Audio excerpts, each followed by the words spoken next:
Hello, friends. Good morning, good afternoon, good evening, good night, whatever and whenever you're listening to this podcast.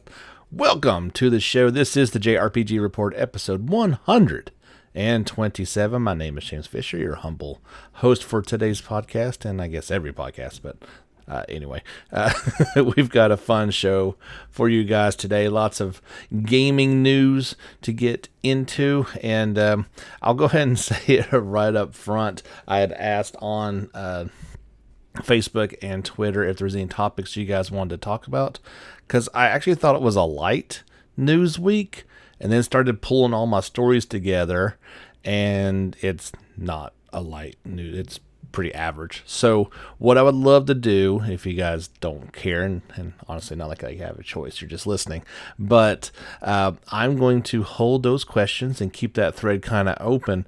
And how about that's our Sunday special? I really didn't have anything concrete planned for this Sunday, so let's go ahead and we'll make it kind of like a mailbag Sunday special. How about that? And I'll go ahead and post that and say, hey, if anybody's got some other questions, we can kind of dive into that. Looking ahead, I did, as I was going through my game collection, I stumbled upon something I think I got this when I pre-ordered the game way back in the day for Suikoden 5. I got a art little mini booklet, and I was like, oh, how cool, let me just look through that. And I didn't even realize this, but it also came with at least a good chunk of the soundtrack to it. So I thought that would make an excellent Sunday special. Let's put that on. That'll be August the 23rd. And then some long-term foreshadowing. Long-time listener, our friend Hans, across the pond and then some over in Europe, is going to be joining me for a kind of a different conversation. I want to kind of explore a couple different threads in terms of how gaming maybe differs over there as it in comparison to here in the States, and some of the other things we can get into along those lines, and talking about great JRPGs. I'm sure Earthbound will come up and Chrono Trigger at some point in time. But enough rambling. Let's get into the news. And this one came out the day after we recorded last week. I guess I'm not too surprised by it, but there is information to be gleaned from it, and that is Atelier Ryza will launch on December the 3rd on PlayStation 4 and Switch in Japan. Of course, that's the sequel called Lost Legends and the Secret Fairy is the subtitle. They also noted that the PC version was going to be coming out in January of 2021. Publisher Koei Tecmo and developer Gust announced. Now, we had heard a while ago this was going to be a worldwide simultaneous release, and I think what's going to happen is it's going to be a little delayed. That we're going to get it in Japan first at this date on December the 3rd, and then shortly thereafter it will launch for the rest of the world. I think that was their goal, was to have that happen, but it doesn't seem like it's going to be possible. Now, you say that PC date is probably more than likely when we're going to get it worldwide, which really is not that long to wait, just into the new year. As they had stated, the Western release was going to be in the winter. That would certainly fall into that winter time frame. So that's kind of what we're looking at here. In the States, they did say it was going to be 8,580 yen. So if you want to do some conversions for that, you can do that. They did get some information on some of the characters. Two of them we knew about. One we had not. So the first one is Teo, not sure. He was one of the original ones in the adventure.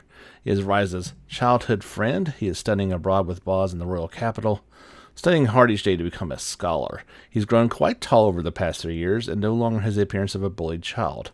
While he still enjoys reading in solitude, there are so many things to see and get excited about in the royal capital.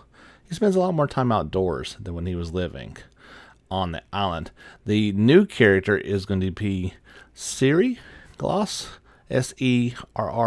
Now, she is a woman of the same orange species as Ryza's former companion, Lala. She is on the journey collecting various plant seeds for a specific purpose and offers to accompany Ryza and company to explore the ancient ruins. She has a calm personality and is fair and upright with everyone she meets, but is somewhat distant with Ryza for some reason. Very similar look to her than Lala had in the previous game. And the last person they talked about is Boss, and he is, if you remember him from the first one, I don't believe he was ever actually playable. Maybe for like a nanosecond you could do that, but he was kind of, at some point he was the childhood friend, and then kind of turned into like a rival of sorts, but turned out to be a decent kid. So Ryza and Tao's childhood friend, he's no longer has any ill feelings toward Ryza and company, and spends a lot of time with them, especially Tao, who he has been studying with in the royal capital. He is studying extra hard to become a suitable heir to the Brennan family name. He is still as foul-mouthed as ever, they say. There were some new screenshots that came along with that. I put those into a slideshow for you guys to check out on the YouTube channel if you are so inclined to look at that. Definitely looking forward to this game, and cannot wait to hear some more about it as we get a little bit closer. We're looking at about 5 months from now when we'll finally get our hands on this one. So the Grand Blue Fantasy Summer 2020 special live stream has come and gone, and I guess we learned a snippet of information about Grand Blue Fantasy Relink, and that is that we will have to wait a bit longer to hear anything about it. There was a single image slide that was thrown out there, and it's in Japanese, of course, and it basically says that you're going to have to wait until Grand Blue Fantasy Festival 2020 to learn anything about that. That will run December the 11th to the 13th in Japan. At that point, we shall the speculation is that we will actually learn the release date at that point, because the slide has a place for the release date on it. It's just not been filled in yet.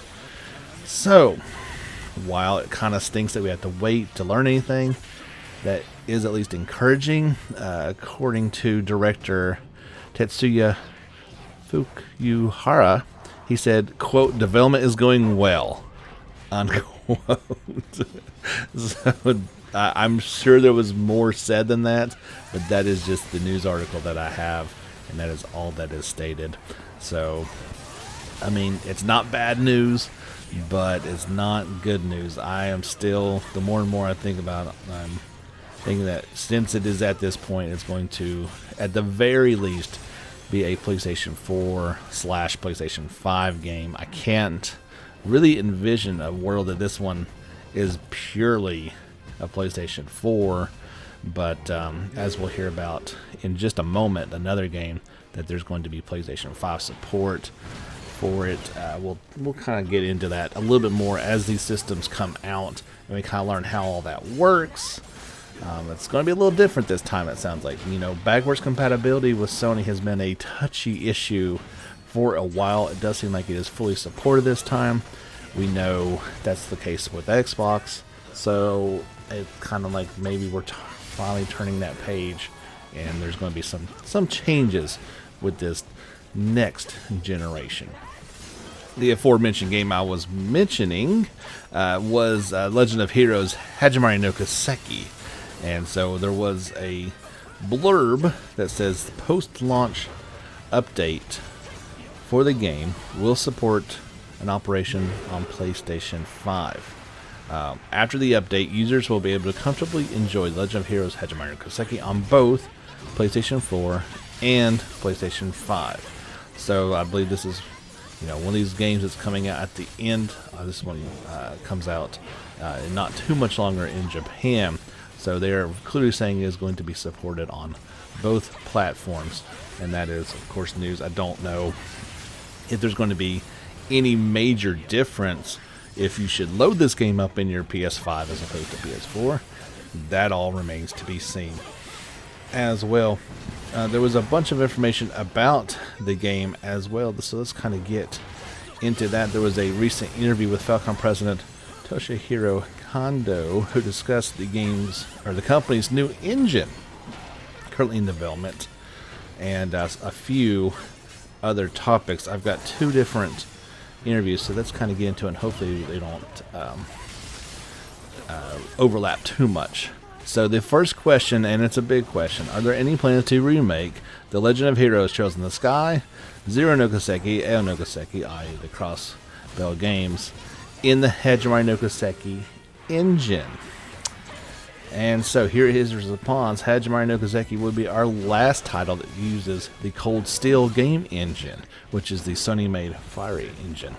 The next Trails game will use a completely new engine that has been internally developed at Falcom, and he says it is far superior visual performance than the previous one. There is a possibility we'll remake previous titles in the future, and I would like to use the new engine if we do so. So there's been a long conversation going about remaking these games to current platforms, but it's kind of sounding like this is it. Like, if we're going to be remaking those games, it is going to be a remake, and it's going to be on this new engine. So that's kind of exciting in a way. I hope they don't change too much, but as I'm playing through Trails in the Sky right now, I'm kind of having these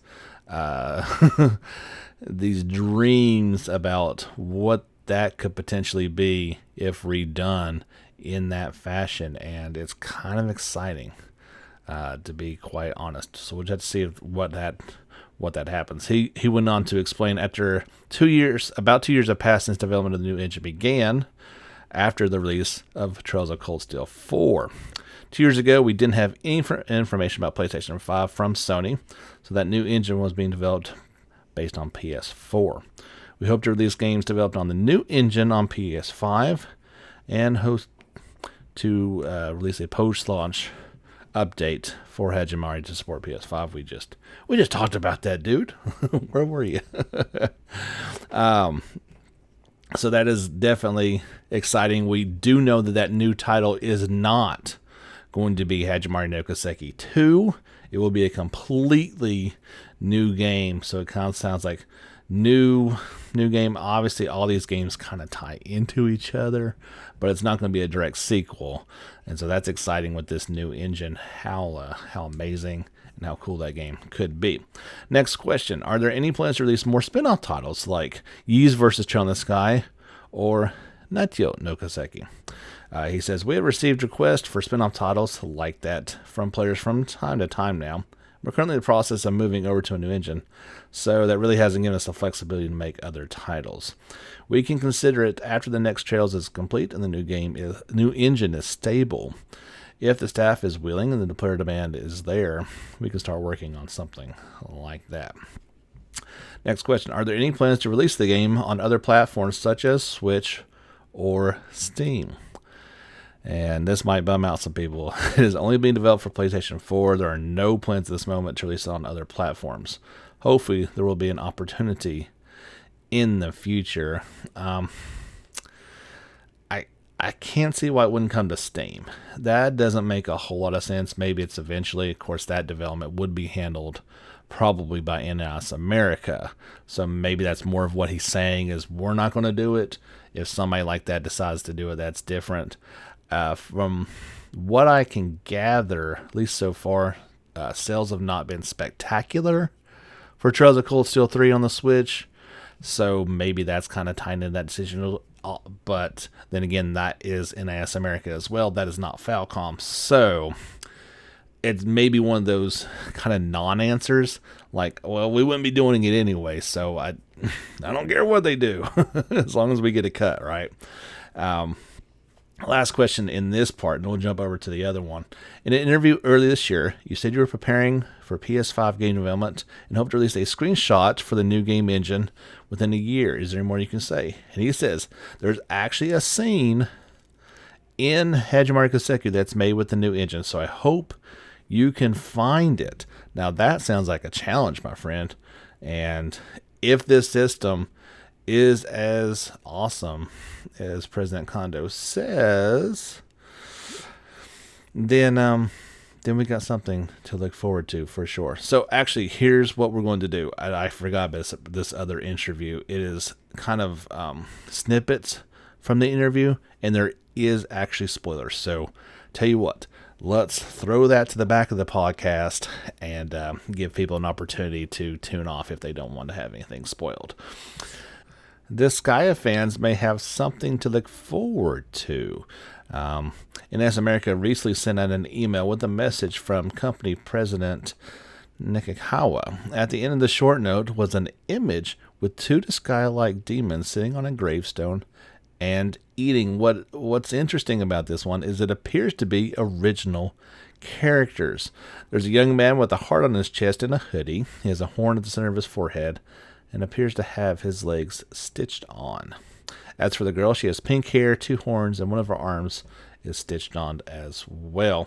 And so what is interesting about this is it's a notable thing, right? Because in Nippon Ichi typically teases new Disgaea games with greeting cards. So that's kind of what this is. Before Disgaea 5 launched, a message was sent out showing Kia with a 5 hidden in the background. Likewise, Disgaea 3 was teased in a holiday card. As for the message itself, here's what it said. The world is trying to change drastically, but our mission has not changed.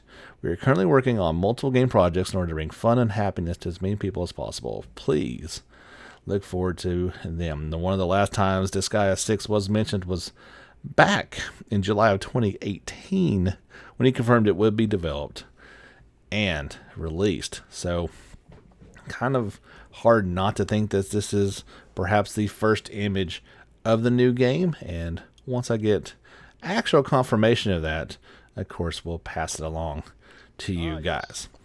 If you're heading over to our YouTube channel, JRPG Report, as many of you guys had, it continues to grow pretty steadily, and I'm very happy with that. You can check out 15 minutes of Kickstarter backer demo reel for Sea of Stars.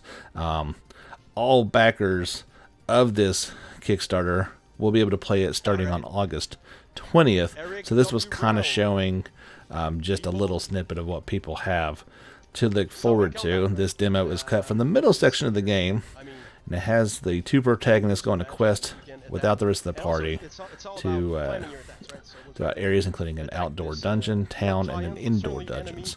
As mentioned before, there will be spoiler tags used, quote, profusely, end quote, to preserve the experience of the game. Major gameplay systems such as leveling up, upgrading equipment, and harvesting food will all be in place. The game is planned for release on consoles and PC via Steam in 2022. Of course, this one has kind of that retro age look to it. I did watch this video, and it's even more impressive and cool to watch in motion. It's retro, and it has some really cool effects. I think it could use just a tiny touch-up in the graphical department, just make it a little bit better, but that's just my personal opinion. A lot of people love it just the way it is. Everything I've seen from this game looks really, really cool. Sabotage Studio is doing a great job on it, so if you want to check that out, you definitely should. It'll probably get you really excited about this upcoming game, although we do have to wait quite a while, not until 2022. Sony had its latest State of Play a few days ago, and wasn't a whole lot to get excited about, especially for JRPG fans. But kind of as a whole, the show was a little, whatever. However, it did show off a short video for Genshin Impact, and it was announced that it will launch for PlayStation 4 this fall worldwide. Publisher and developer MiHoYo announced. As previously stated, the game is due out for PC, iOS, and Android by October, and for Switch at a later date. So that kind of falls in line with the same time frame. Fall would be September, October, November. So hopefully, and I kind of imagine it all try to be close to the same time. We'll just have to wait and see. Here's a quote. We are absolutely thrilled to announce to all fans of PlayStation 4 during today's State of Play broadcast that Genshin Impact will be released this fall. MiHoYo General President Forrest Liu said in a press conference. Thanks to the dedication from our team and support from our partners at Sony Interactive Entertainment, we can finally unveil what we've been working on for the past 3.5 years. We can't wait to see what happens when players finally start their own journeys in the world we've created.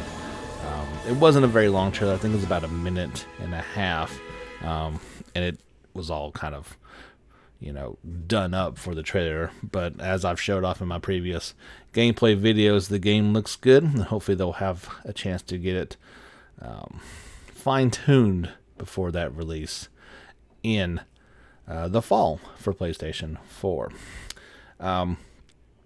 We got a report from Square Enix that says that worldwide shipments and digital sales for Final Fantasy VII Remake have surpassed 5 million units. That's just in the 4 months since it's released. Final Fantasy VII Remake has also become the highest selling digital release on the PlayStation platform in Square Enix company history, with just over 2 million digital sales. Pretty cool announcement. When I originally saw this back on August the 7th and shared it, I didn't even notice, but there was even a trailer attached to it, and it's kind of like a, here's the game. It's called 101, so it's kind of just giving you the basics of it. It is a pretty cool trailer, but yeah, definitely something like, hey, if you've been missing this game up to this point, you definitely will want to stop and check it out. It seems like a pretty decent place. We'll take a brief time out here and be back with the second half of episode 127 here on the JRPG Report. Many thanks to Anchor, as always, for being the hosting platform for this podcast. They are an awesome company, and I can't thank them enough for what they do for this podcast. If you'd like to support what you're hearing today, you can do that via this avenue. Just go all the way down. There's a place for listener support via Anchor, or you can check out our Patreon page if you'd like to do it that way. Follow us on Facebook. Give us a like there. Follow on Twitter. Give a like on Facebook. And don't forget, subscribe for our daily JRPG videos, including all the trailers we talk about here, as well as video versions of the podcast, and pretty much anything else I can find in video form. I make slideshows from the images when those pop up as well. So anything that's going on in the podcast, you can find it over there. Got some more news to talk about for Eiyuden Chronicle 100 Heroes. The Kickstarter continues, and want to give you kind of an update on that. There was 3 new stretch goals that have been added. One is investigations, which were performed by a detective character. Another is a trading system. In addition, the game is coming closer to potentially having 108 recruitable characters, as the 2.9 million stretch goal would add a 106th character. I had kind of commented on one of my previous videos on YouTube that I didn't think the game would have 108. I honestly thought it would be 100, at even 100, having not known the stretch goals at that point in time. And I was like, I think Konami would give an evil glance over their way if they should have 108, but as some people point out, that's not something that they own. It was in previous games and previous mythology, and actually it does sound like if they should meet these goals, we will have 108. So I think that's pretty cool. The newest goal to have been reached, and this is as of August the 10th. It may even be a little bit higher than that. Now, actually, let's go ahead and, while I'm chit-chatting away, we'll check on how that's going. The Psychic Detective Agency's background check was the $2.8 million secret stretch goal. It passed that, and so now you can learn more about the characters you have recruited. That was always kind of a thing in the past games. Starting with Suikoden 2, you could look into each character for 3 times. That would just give you some kind of background on it. There it goes. Everything's loading up. Let's see where they are at as of right now. Yep, economy of scale has been hit. That's the $2.85 million reach. And let's see what that is. Yeah, this is economy of scale is the new stretch goal. It is a trading which will be added to the game. Again, it sounds like this will function similar to previous trading systems, which appeared from Suikoden 2 onward. You could find traders within certain towns, and so if you had eggs were selling for $10 in this town, you could take it to another town and make some profit off of it. That kind of way it is. The next stretch goal is going to be that 106th character, and they have not made that just yet. He is Rhodey, the Clock Watcher. Okay. He likes to make watches. It didn't mention if he would be a playable character or just a Fortress Town resident. That's at 2.9 million, and they are very, very close. Very, very close to that. The next one is 2.95 million, which would be Western linguistics. They're saying that's Brazilian and Portuguese. Also at 2.95 million, it says, and they're off. And then it's blotted out. So I'm not quite sure what that will exactly entail. The next one, 2.975 million, it just says, mo money, mo problems. And then it's blotted out. So it's be very interesting to see what they can reach there. Just short of $3 million. This thing has been heavily funded and appears to be chugging right along. It should easily make its October 2022 goal. Shin Megami Tensei 3 Nocturne HD Remaster has had a couple bits of information come out about it. We mentioned last week about the Demonic Compendium trailers. There was 3 of them in total. The second 2 have come out. The second trailer had the following 15 species of demons: Holy, Gymna, Avatar, Avian, Element, Entity, Matama, Kenshin, Dragon God, War God, Fury, Lady, Herald, Megami, and Deity. And then the last third one just had 7 in it. It was Raptor, Foul, Wilder, Haunt, Vile, Tyrant, and Fiend. So all 3 of those are out. You can check out all those species. I think that would be 32 of them total, something around that number. You can check those out. Head over to our YouTube page. I've got that trailer as well as this one. Just came out today. This is kind of talking about its Maniacs Pack DLC. This will come out right after the game does, or actually will launch alongside the game October 29th in Japan. You say, oh man, really hate DLC that comes out the day of. This is kind of the ones I think is okay because it's adding Dante from Devil May Cry as a paid downloadable character. That's the type of things like, okay, that probably shouldn't be in the game, but if you want to have it in there, you pay a few bucks more. It's 980 yen, whatever that converts to. He was also a guest character in the 2004 released Shin Megami Tensei 3 Nocturne Maniacs, which launched a year after the original game. By purchasing the Maniacs pack, players will be able to select new game Maniacs from the title screen, which changes every scene in which Raido Kuntzahawa would appear, to Dante, as well as the title screen loop movie and logo changing to the Maniacs also. The remaster also adds a Pierce effect to Dante's skill Son's Oath. So you can check that out. As a big Devil May Cry fan, it's always cool to see Dante pop up and stuff like that. He is an absolute perfect character for that world. Starting today, August the 12th, a new patch will be available for Sword Art Online Alicization Lycris. It will be patch version 1.04. This update will have various adjustments and fixes related to systems, user interface, connectivity, and graphics. However, the focus of the patch is mostly improved performance, various performance aspects to enhance the overall experience. The camera work has been adjusted to make overall easier to play, and the patch also improves loading time and frame rates. Developers have worked on having the PS4 and Xbox One versions run at a stable 30 frames per second.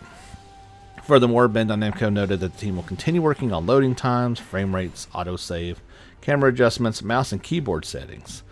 More specifically, we can expect more work on shortening loading times, FPS improvements, and overall improved usability in patch version 1.05 and beyond.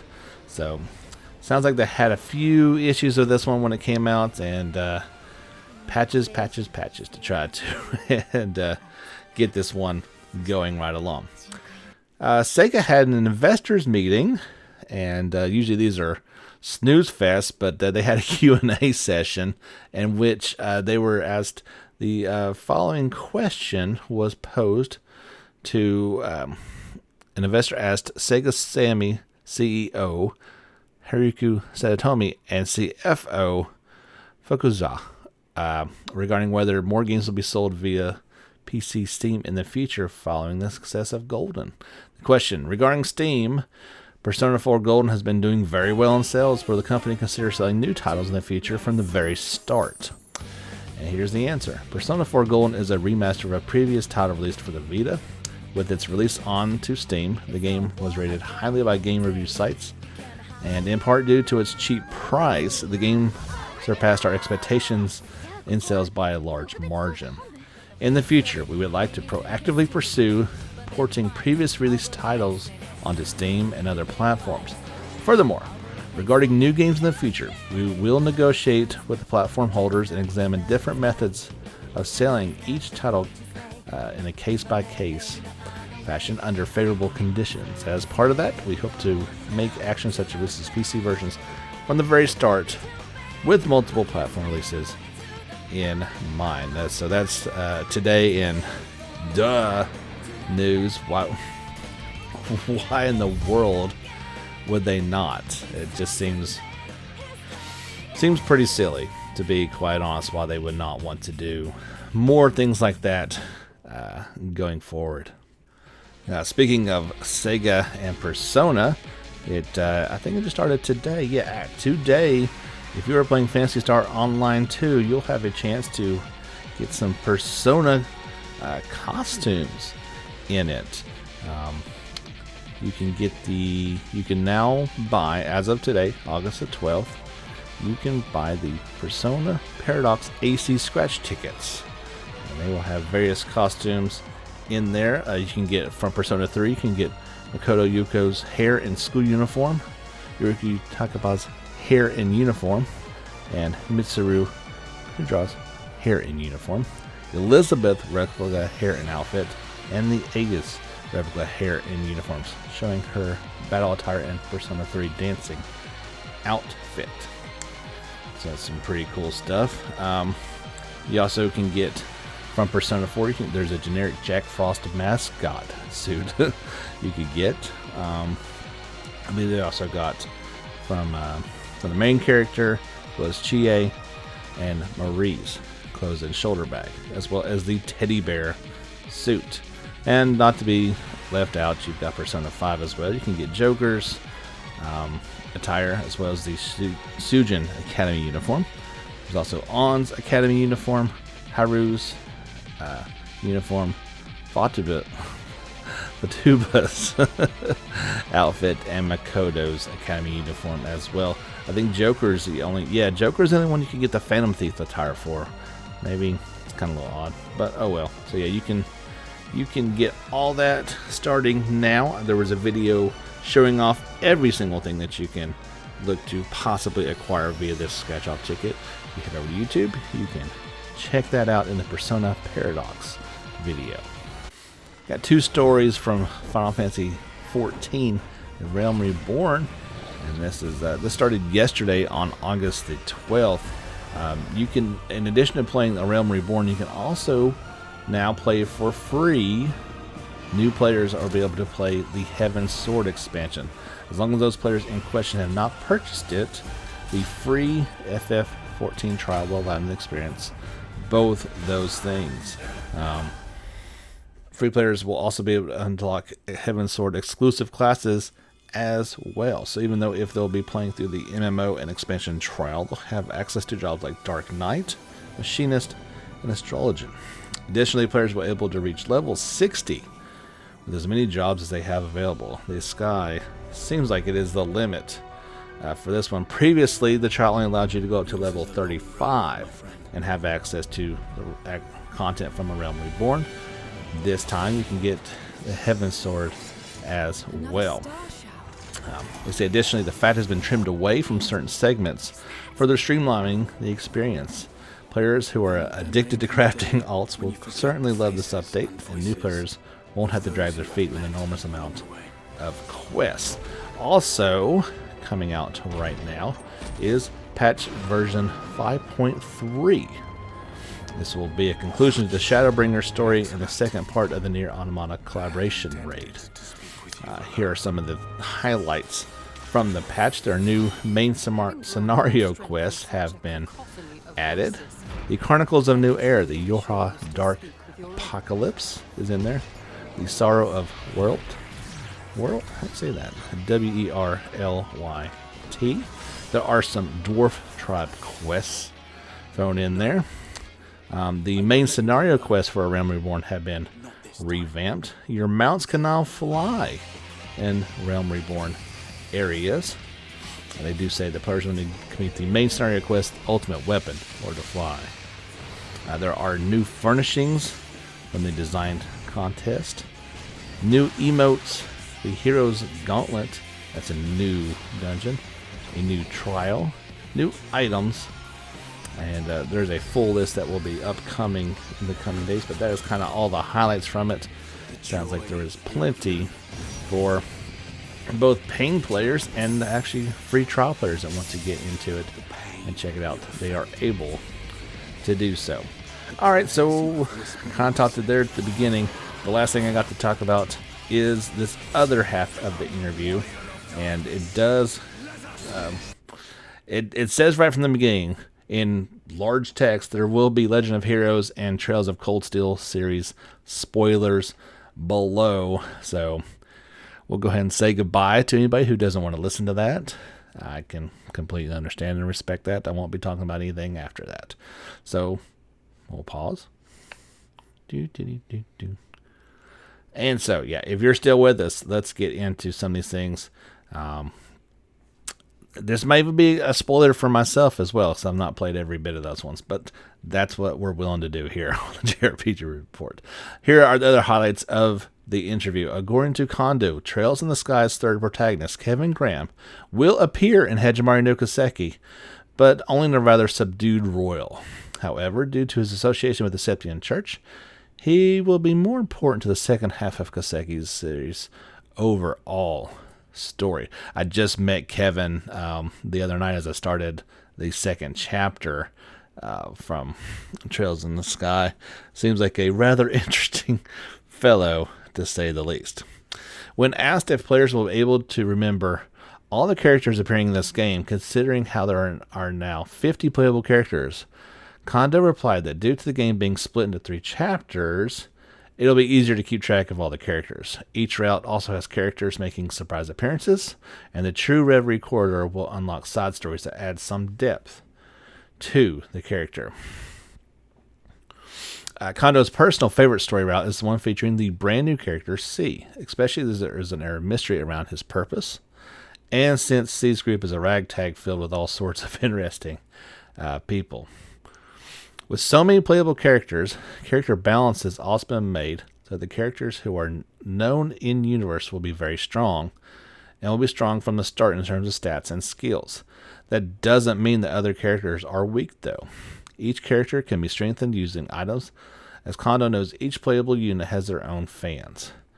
Players looking to strengthen their favorite characters should look forward to obtaining these items from the True Reverie Corridor. While Hajimari no Kiseki will take place in regions previously known in the series, there are some new characters who haven't appeared up to now who will also be important in the future.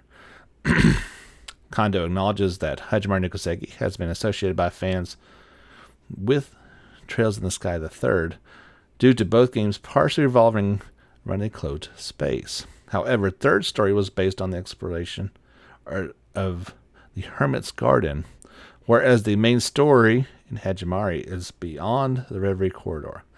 One of the main things shown during this game is Crossbell's re-declaration of independence, which was only lightly touched upon in Ao no Kiseki. The True Reverie Corridor features many strong opponents that will require players to rethink their court setups. In one of the side episodes, Prince Oliver holds up an unofficial martial arts tournament, and Cassius and Estelle Bright will appear there to do battle. There to do battle. Akatakoso no Kiseki characters will not appear in the game, but Kondo reveals that there was a proposal to have them appear during the development process. Sadly, Kondo felt that there wasn't a golden opportunity to add them to the story. However, he knows that the protagonists are popular and therefore won't rule them out appearing in future games. The game will not allow you to skip back to previous chapters, so in case you want to re-experience the story, Kondo advises to keep separate saved data.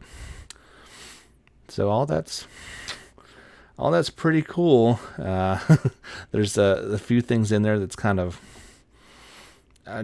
still wish that there hadn't heard, but it does sound like it's going to be a pretty cool game, and can't wait to wrap up not only Cold Steel here in the fall, but also Trails in the Sky, and hopefully eventually Crossbell, so that there won't be any spoilers if you play them.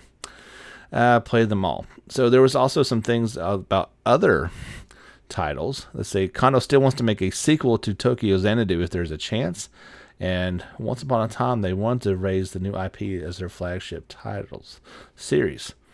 Considering the expansion of Falcom and growth of their new employees, Falcom will proactively pursue the creation of new IPs. He does not have any plans to make a new Zwei game. I don't know exactly what that is, sorry. So Kondo wants to celebrate Falcom's 40th anniversary, no matter if it's some sort of event or product. However, things are still in discussion due to the pandemic. Many players have voiced that they want the Kiseki series to be ported onto Nintendo Switch, but with the company's limited resources, it's hard to port games to many platforms. Falcom will look into working with partners on the ports, i.e. NS America. Yeah, that's it's all good stuff, and we'll just have to wait and see what happens. Of course, the Hajimari comes out on PlayStation 4 in Japan on August the 27th. So that's just 15 days away, and hopefully we'll start hearing a little bit more about this one and its eventual coming to the West at some point in time. That's going to do it for episode 127. See, I was definitely wrong. This was even longer than last week's, and we didn't have to get into those questions. I can't wait to answer you guys' mailbag questions. If you've got something you'd like to submit, either go on Facebook or Twitter and pop me some sort of message on those threads, or just send me a message on Facebook. That's fine too. We can even do email, jrpgreport@gmail.com. You can get a hold of me several different ways, and I'd be happy to answer your question on this Sunday Specials mailbag episode. Looking forward to that greatly.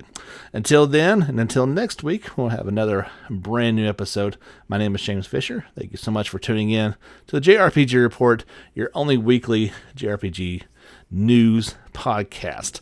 Until next time, get back out there and level up.